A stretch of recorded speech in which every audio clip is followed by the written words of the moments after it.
इसमें आपका next question है, वो इस प्रश्न में कहते हैं कि इलेक्ट्रॉनों के माध्य मुक्त पथ से आप क्या समझते हैं। तो माध्य मुक्त पथ की सीधा सीधा उन्होंने परिभाषा पूछी है, तो मैंने बोर्ड पर आपको लिख दी है समझने के लिए।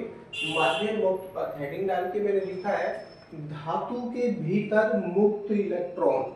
धातु के भीतर मुक्त इलेक्ट्रॉन। मुक्त इलेक्ट्रॉन कौन से हो जाएंगे? जो इलेक्ट्रॉन सबसे बाहर की कक्षा में विचरण करते हैं, गति करते हैं और उन कक्षाओं में अधूरे इलेक्ट्रॉन भरे होते हैं, यानी स्थायी कक्षाएं वो नहीं होती हैं, अस्थायी कक्षाएं होती हैं।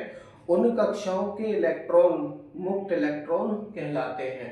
तो मुक्त इलेक्ट्रॉन धातु के धन आयनों से टकराते रहते हैं। बाहर की कक्षाओं में जो इलेक्ट्रॉन होते हैं मुक्त होने के लिए स्वतंत्र भी होते हैं तथा प्रत्येक रासायनिक अभिक्रिया में भाग भी लेते हैं। ठीक है, तो क्या है कि धातु के भीतर मुक्त इलेक्ट्रॉन धातु के धन आयनों से टकराते रहते हैं।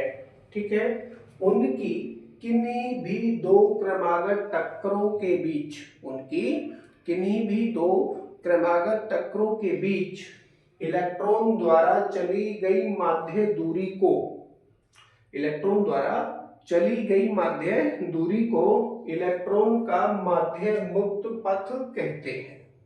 ठीक है, समझ में आ गई होगी परिभाषा आपको। इसे लैम्ब्डा से प्रदर्शित करते हैं।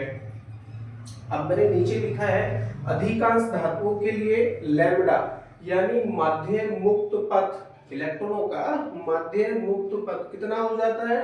10⁻⁻⁹ मीटर की कोटि का होता है।